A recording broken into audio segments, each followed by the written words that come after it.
Postponed the wedding 6 months to let Betty explore her bisexuality, but her sudden silence left me anticipating emotional turmoil. Betty, 27F, and I, 30 male, got engaged in January after dating for a couple of years. Our plan was to get married next year when we had saved enough money for the wedding. Shortly after getting engaged, we moved in together at the end of January. In May, Betty was a bridesmaid for one of her friends. I was unable to attend due to my job and the fact it was a 5-day trip. Betty had a great time reconnecting with some of her old friends, but a couple of weeks after she got back she became moody and withdrawn.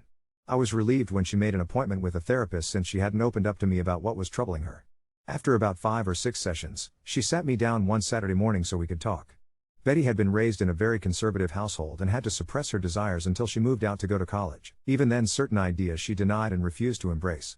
At the wedding, she was introduced to the wife of one of her girlfriends from college, and it triggered a lot of repressed desires over the days they all hung out before the wedding. She told me she felt romantic and sexual attraction to women as well as men and realized she was bisexual. I told her I was happy she finally felt safe in sharing this with me, and it didn't change how I felt about her. It was a very emotional moment. She asked me how I felt about her exploring her sexuality now that it was out in the open. I said I was open to exploring it with her and possibly having a threesome with another woman to let her have that experience. She wanted a one-on-one experience with another woman and felt she couldn't do that with me present. I told her that sounded more like an affair and something I wasn't comfortable with. I asked her if she wanted to cancel the wedding and maybe separate while she figured out what she wanted to do.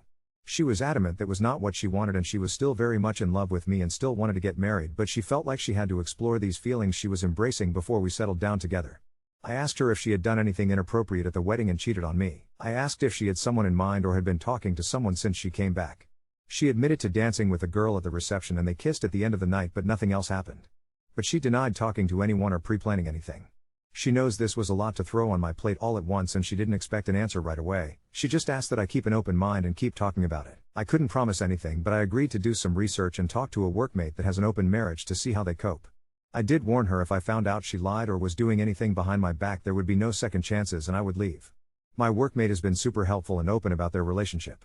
My brother got me into a support group that has helped me come to terms with our relationship changes. I'm burning my way through my second book and sat Betty down Thursday night to check in and talk about moving forward. I found us a couples therapist, I gave her the book I had finished, and I told her we should postpone the wedding for 6 months and then decide if that's the path we are still on. I was on a roll when she stopped me and asked me if I was planning on dating other people. Like that never occurred to her that I would be dating as well. She kind of shut down after that, barely giving one-word answers when I would ask her something. I think the longest sentence I got was "I just don't know." She has been like that for 24 hours now, like she is lost in a fog. I'm just bracing myself for the inevitable flood of emotions. I would have thought she would be happy that I was considering opening our relationship. Update 1. Saturday night her fog lifted and things got pretty heated. She said that the open relationship was my way of punishing her and being vindictive by dating other women. She was just asking for some grace to explore her feelings. I replied that she showed almost no remorse for cheating on me and instead expected an open-ended hall pass to do so again. I told her our friends had told me she asked them not to say anything about what happened at the wedding, so I would probably never know the full truth and just had to accept it was worse than she admitted to. I asked if she thought it was fair to go have sex with other people while I waited by the door like some lovesick puppy who was expected just to wag his tail when she decided to come home and show me some attention. It devolved after that and some hurtful things were said by us both. I finally gave her 3 options if she wanted to move forward. 1. Monogamy, postpone the wedding and go to couples counseling. No experimenting. When we get to a good place then go ahead with the wedding with a prenup to protect me if she changes her mind and or cheats again. 2. Open relationship, we can both date who we want and she can figure out her sexuality on her own terms. In a year or so we can see if marriage still seems like a good option if we are still together. 3. Full separation, she moves out and we can each be free to live our lives as we see fit. When she decides she wants monogamy with me if I haven't moved on, then we can try option number 1. But it would be a new beginning, not just picking up where we left off. She decided she needed some space to think things out and is going to stay with friends for a couple of days. I told her before she left that if she accidentally cheated while she was gone to not come back except to pick up the rest of her things. This morning I got a text from her, "I'm so sorry." She didn't answer when I asked her what she meant and my call went to voicemail. I'm not going to reach out to her again and I will wait to let her contact me when she is ready. Update 2. Previously my fiancée announced she was bisexual and had made out with a woman at her friend's wedding. On Wednesday, Betty went to her previously scheduled appointment with her therapist and told her what happened between us. Not sure what all was said, but she called me on the way to her friend's house apologizing for some of the things she said and wanted to come home and talk things out. I told her to stay at her friend's house tonight and think about what she wanted and she could come home Thursday and we could sit down and work things out. On Thursday we met at the house and talked over dinner. We both apologized for getting heated and saying some unfair things to each other. After talking to her therapist and having several conversations with her best friend over the last few days, she has decided not to explore her bisexual urges. The idea of a truly open relationship where I was free to sleep with other people terrified her, and getting married was more important than chasing the rainbow. Her original idea had been just a free pass to see if she was missing something in her life and how important it was to her. I asked what was she asking for in ONS, just dating a woman, or having a full relationship. She couldn't tell me exactly what she wanted. I said that didn't sound very monogamous to me or very fair. She agreed, and that was why she was giving up on exploring those feelings. Next, she brought up the notes I sent out canceling our save the date notices for our wedding day. She said she was getting all kinds of calls about what happened and was caught unaware about what they were even talking about at first. She was upset I did that without talking to her first. I reminded her that she lobbed 2 grenades in my lap, coming out as bisexual, and that she cheated on me, then left and wouldn't talk with me except for a cryptic "I'm so sorry" text followed by silence. While I never said anything other than we were having issues and had to postpone the wedding, evidently there was speculation that she had cheated on me. She switched gears and said we could still get back on track and get married next spring. No, because now when one of us is out of town, my mind will be thinking about you cheating again, especially after coming out and wanting to have an affair to explore your sexuality. I said maybe after couples therapy we could get back to a good place again, but not by the end of the year, and it would be foolish to start planning and making financial commitments before we even knew if therapy was going to work. Plus I wanted a prenup to protect everything I brought into the marriage as well as my future retirement savings. Plus she would forfeit any equity if we bought a house. When she protested, I said if you plan to be faithful and not change your mind later, then it would never be a thing. Just something to give me some peace of mind. It's been an ongoing conversation for the last few days. Betty wants to rug sweep the incident at the wedding and move forward with our wedding. Exploring her sexuality is not worth sacrificing our relationship, in her opinion. For now, we are back together and planning on counseling soon. In a post-clarity moment, I realize I rushed to embrace the idea of an open relationship to allow Betty the freedom to explore her new feelings, and I'm not as willing now to consider that option. I think separation is the better option, breaking up if you will, till we both decide what direction our future lies and if it is with each other. It's not what I want, but I also don't want to spend the next 3 to 5 years together only for her to change her mind or cheat on me one day. Update 3. Counseling started badly. Walked into the office and saw a large pride flag on the wall. Our therapist was very biased towards my girlfriend's predicament. Glossed right over the cheating and into how I needed to better support Betty's awakening and support her journey to blah, blah, blah. Betty is the one who is confused, and I am not giving her a safe place to explore who she is. Nothing about my feelings or needs was addressed. To make matters worse, when the therapist was piling on me, I looked to Betty to stand up or say something positive for me, and I got nothing. That part hurt me the most, and I pretty much shut down for the remainder of the session. Toward the end, the therapist did try to engage with me because you could tell she knew I had completely lost me. On the drive home, Betty tried to talk to me and I gave her the 3 answers I kept repeating to the therapist: sure, nope, and maybe. This was the therapist her individual therapist recommended us to. The next day I got a call from Betty's mom at my work wanting to know why we were postponing the wedding and that her family and friends had already started making plans. I told her she needed to take that up with her daughter. She kept badgering me until I finally told her Betty made out with someone at her friend's wedding and that was why things were on hold, and then I hung up on her. Less than an hour later I got a call from Betty demanding to know what I told her mom. I said you kissed someone at a wedding and we were trying to work through it, and that I didn't mention Betty coming out to me. I told her she needed to sit her mom down and tell her the whole truth, but I'm not going to hold my breath. So I get this text from her mom telling me I need to suck it up and move past this, and that I might even be at fault for not going to the wedding with her. Huge text giving me what for and trying to tell me what I need to do. I showed the text to Betty when she got home from work and said she needed to do something about her mom or I would enlighten her with the full story of all our problems the next time she tried to tear me a new one. Betty said she would handle her mom and made me promise to give her some time to tell her mom everything. Also this week Betty has gotten very protective of her phone. Yeah, major red flag. I went to charge my phone and unplugged hers to plug mine in, and she almost flew across the room to practically snatch her phone out of my hand. I was able to sneak a look at her phone later while she was asleep, only to find she had changed her access code, something which she hadn't done since we had been together. I went online and looked at our phone bill, and there were many lengthy calls to a Colorado area code, which I have found out is where the girl she kissed was from. I am just mentally exhausted at this point, the gaslighting, lying, and just feeling like I am treading water all the time. Lately, when we've been intimate, there is a lack of passion in her that was there before all this. I feel love bombed without the feeling.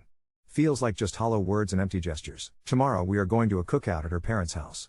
I am going to try and keep my cool and not say anything, crossing my fingers. But when we get back I am telling Betty I'm done.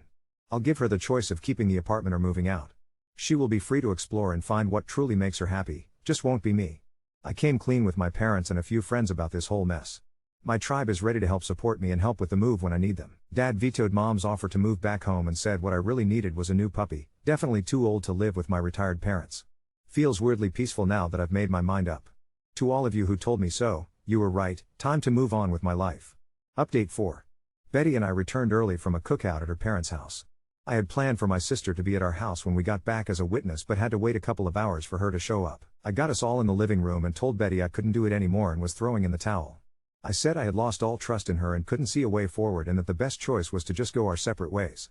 Betty couldn't understand what I was saying and that she had been honest since her confession about what happened at the wedding. I asked if she had been in contact with the girl she kissed at the wedding and she denied it. I asked to see her phone and she refused, saying it would violate her privacy and the privacy of the people she had talked to. Fine, so who did you call with a 720 area code, and maybe I should call and see who answers. Doesn't really matter because it proves my point.